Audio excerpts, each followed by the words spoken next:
Hello everyone, সকলে কেমন আছো? প্রথমেই ক্ষমা চেয়ে নিচ্ছি, আমার গলাটা ভীষণ ধরে রয়েছে, ঠান্ডা লেগে গিয়েছে ওই জন্য। তো আজকে শেয়ার করছি তোমাদের সাথে আমার বার্থডে ব্লগটা। 4 মার্চ ছিল আমার জন্মদিন, বেশ খানিকটা দেরি হয়ে গেল। আমরা গিয়েছিলাম নবদ্বীপ ধাম, সেখান থেকে মায়াপুর। এবছর জন্মদিনে খুব ইচ্ছা ছিল যে জন্মদিনের ভোরটা বা দিনটা শুরু হবে একদম রাধাকৃষ্ণের পুণ্যভূমিতে। তো সেই মতোই আমরা আগের দিন 3 মার্চ রওনা হয়েছিলাম। তো আমরা দুটো ট্রেন চেঞ্জ করে প্রথমে ব্যান্ডেল এবং সেখান থেকে নবদ্বীপ ধাম যাই, তারপর সেখান থেকে নদী পার হয়ে যেতে হয় হচ্ছে মায়াপুর। তোমরা সকলেই জানো যে গঙ্গার এক ধারে হচ্ছে নবদ্বীপ ধাম, আর সেখান থেকে তোমরা নৌকাও করতে পারো বা তোমরা চাইলে এই লঞ্চে করেও যেতে পারো। যারা নৌকায় কমফোর্টেবল নয় তারা কিন্তু এই লঞ্চে অনায়াসে যেতে পারো, ভীষণই কমফোর্টেবল। এবং তখন অনেকটাই সন্ধ্যা হয়ে গিয়েছিল, তাই বিকেলের সানসেটের ভিউটা তো আমরা দেখতে পারলাম না। তবে অন্ধকারে যখন আমরা পার হচ্ছিলাম তখন বুঝতে পারছিলাম এখানকার অনেক মানুষই কিন্তু এই জলপথে এই লঞ্চের সাহায্যে কিন্তু রোজ দিন পারাপার করে। মানে দৈনন্দিন যাতায়াত, অফিস, স্কুল, কাছারি সবকিছুর জন্য তারা কিন্তু জলপথটাই বেছে নেয়।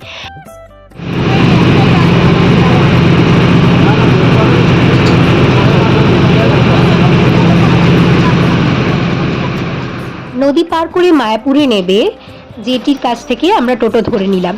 15 টাকা করে পার হেড আমাদের পড়লো, সেখান থেকে আমাদের পৌঁছে দিল একদম মন্দিরের সামনে।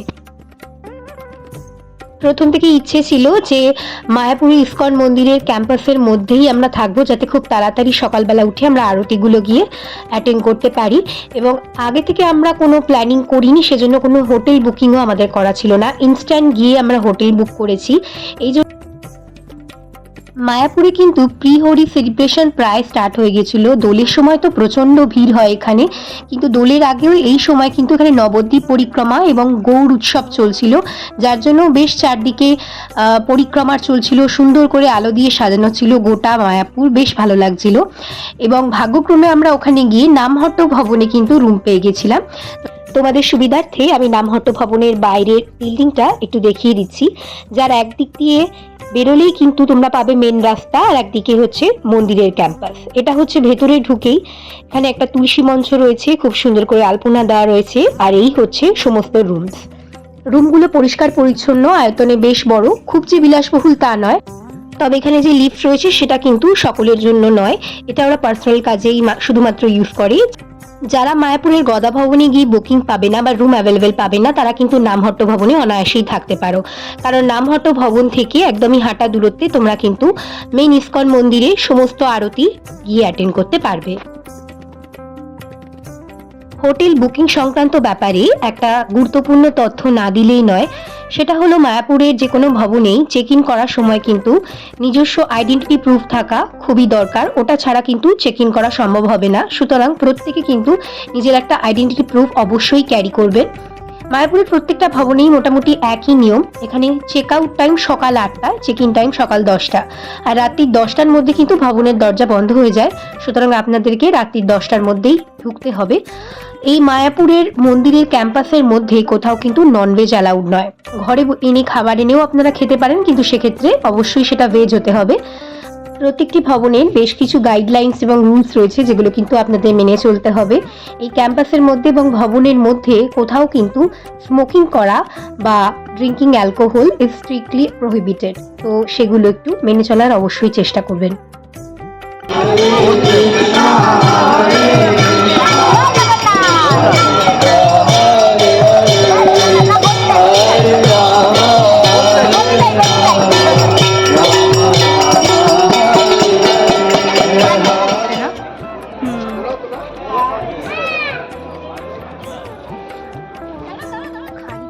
নবদ্বীপ পরিক্রমা ও গৌর পূর্ণিমা উপলক্ষে এখানে কিন্তু নিত্যানন্দ মার্কেট বসেছে মায়াপুরে। তো খুব সুন্দর করে সাজানো, এবং মায়াপুরে যা যা বৈশিষ্ট্য বা যা যা জিনিস আমাদেরকে টানে সেই সব জিনিস কিন্তু এই মার্কেটে তোমরা পেয়ে যাবে। তো আমরা প্রথমে পৌঁছেই সন্ধ্যা আরতি দেখার পর এই মার্কেটটা একটু ঘুরে দেখছিলাম। শীতকালে সন্ধ্যে 6:30 থেকে এবং গরমকালে সন্ধ্যে 7টা থেকে আধা ঘন্টা সময় ধরে সন্ধ্যারতি হয়, এবং সন্ধ্যারতির সময় এবং যে কোনো সময়ে মন্দিরের ভেতরে কিন্তু জুতো এবং মোবাইল অ্যালাউড নয়, তো সেগুলো বাইরে নির্দিষ্ট কাউন্টারে রেখে তবেই মন্দিরে যেতে হবে। আমরা ৪ জন গিয়েছিলাম মায়াপুরে এবং আমি বাদে বাকি ৩ জন মিলে রাত্রি ১২টার সময় আমাকে জন্মদিনে ঠিক এইরকম একটা সারপ্রাইজ দেওয়া হয়েছিল, যার বিন্দু মাত্র আমি কিছুই জানতাম না। ঠিক ১২টার সময় আমাকে রুমে ডেকে এইভাবে একটা সারপ্রাইজ দেওয়া হয় এবং সত্যি কথা বলতে সারপ্রাইজ পেতে কার না ভালো লাগে। Happy birthday to you. Happy birthday to you. Happy birthday dear Rashmi. Happy birthday to you.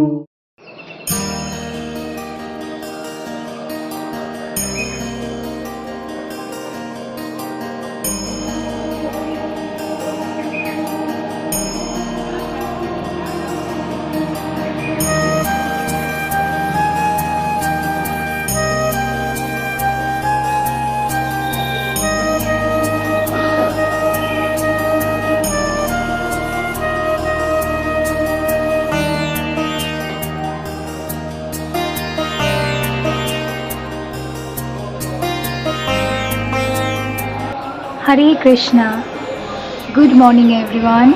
আজকে সকালবেলা উঠে একটা দারুণ দৃশ্য দেখতে পেলাম, যেটা আমার মনের ইচ্ছা ছিল।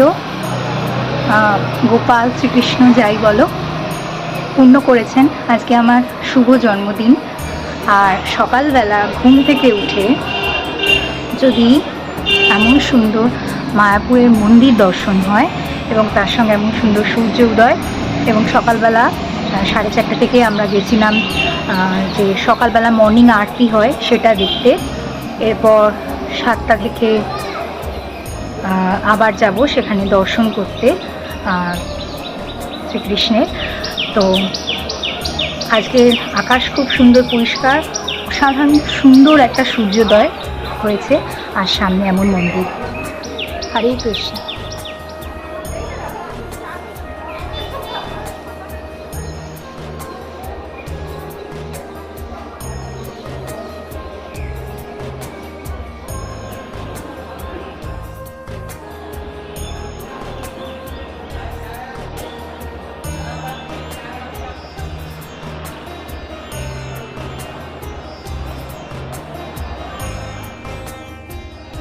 নামহট্ট ভবনের রুম থেকেই সকালবেলা দরজা সরিয়ে কিন্তু এই মায়াপুর মন্দিরের দর্শন হয়।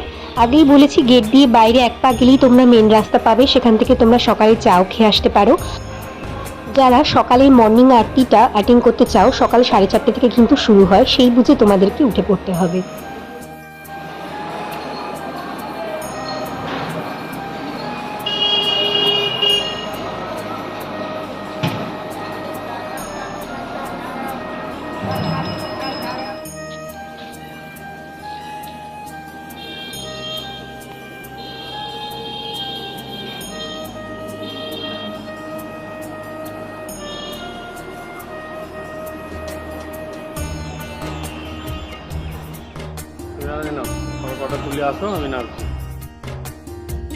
মন্দিরের মহাপ্রসাদ ছাড়াও ব্রেকফাস্টের অনেক অপশন তোমরা পেয়ে যাবে। ওখানে গোবিন্দা বলে একটা রেস্টুরেন্ট রয়েছে, যার 2টো আউটলেট রয়েছে।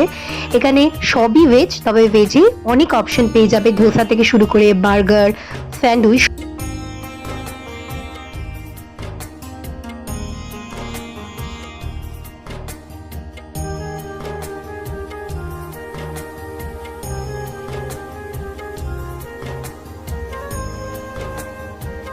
মায়াপুরে কিন্তু খুব গরম পড়ে, তাই জন্য মায়াপুর ঘোরার সঠিক সময় শীতকাল, মানে ডিসেম্বর থেকে ফেব্রুয়ারি অবধি। মার্চের প্রথমে গিয়েও বেশ কড়া রোদ এবং হালকা গরম আমরা পেয়েছি, সুতরাং শীতকালই সব থেকে উপযোগী মায়াপুর পরিদর্শনের জন্য।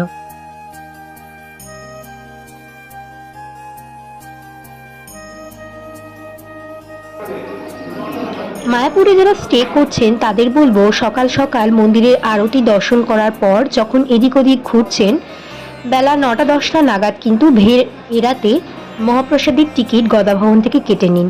প্রায় সমস্ত টিকিটই এই গদাভবন থেকেই পাওয়া যায়, সুতরাং এখান থেকে টিকিট কেটে নিশ্চিন্ত হয়ে সারাদিন ঘুরুন।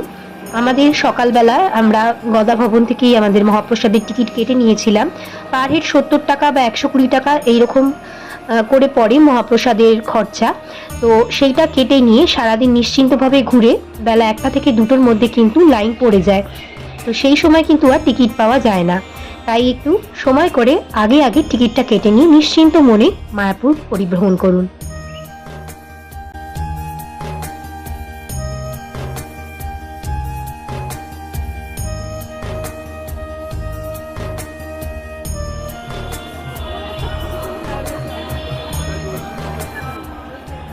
মায়াপুরের মেন ইস্কন মন্দির ছাড়া বাকি যে লোটাস টেম্পল বা শ্রী প্রভুপাদের সমাধি স্থল বা মিউজিয়াম যেগুলো রয়েছে তার ভেতরে কোথাও কিন্তু ফোন অ্যালাউড নয়, তাই তোমাদের সেভাবে কিছুই দেখাতে পারলাম না। বাইরের সুন্দর দৃশ্যটা শুধু শেয়ার করলাম। সেই সমস্ত জিনিস দেখতে হলে তোমাদের কিন্তু নিজে এসে স্বচক্ষে দেখতে হবে। আশা করি ভীষণই ভালো লাগবে তোমাদের।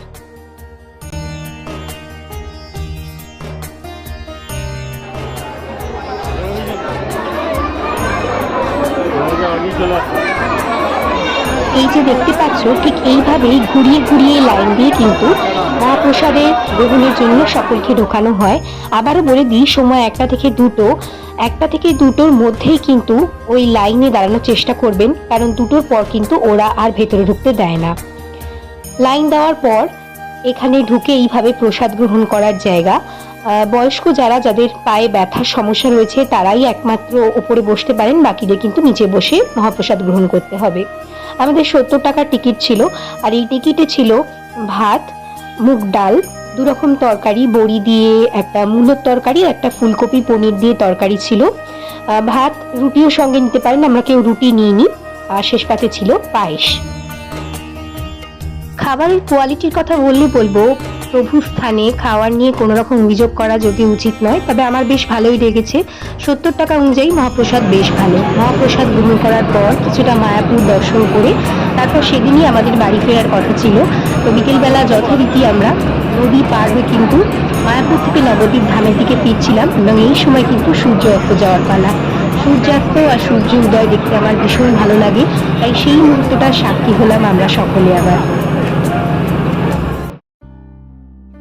এই ছোট্ট ভিডিওর মাধ্যমে তোমাদের সাথে শেয়ার করলাম তোমরা যারা আগামী সময় মায়াপুর যাওয়ার কথা ভাবছো তারা গেলে কি কি কথা মাথায় রাখবে, তার জন্য কিছু হেল্পফুল টিপস শেয়ার করলাম। আশা করি তোমাদের এই ভিডিওটা অনেক হেল্পফুল লেগেছে। আমার এই জন্মদিনের ব্লগটা তোমাদের যদি ভালো লাগে এবং কিছু যদি টিপস বা তথ্য পেয়ে থাকো, ভিডিওটা অবশ্যই লাইক করে দিও, আর আমার চ্যানেলটা সাবস্ক্রাইব করে দিও। বেল বাটন বা নোটিফিকেশন আইকনটা ক্লিক করে রেখো, পরবর্তী সময় কোনো হেল্পফুল ভিডিও আপলোড করলে যাতে খুব তাড়াতাড়ি তোমরা নোটিফিকেশন পেয়ে যাও। আজকের মতো আসি। নিশ্চয়ই জানিও আমার এই মায়াপুর ব্লগটা তোমাদের কেমন লাগলো। আমার অনুভূতি জিজ্ঞেস করলে বলবো, এর থেকে সুন্দর জন্মদিনের সকাল বা জন্মদিন আমি আগে কখনো কাটাইনি। যদিও প্রতিবারই কোথাও না কোথাও গিয়ে কাটাই, তবে এবারে জন্মদিনটা একদমই অন্যরকম এবং সেরা ছিল।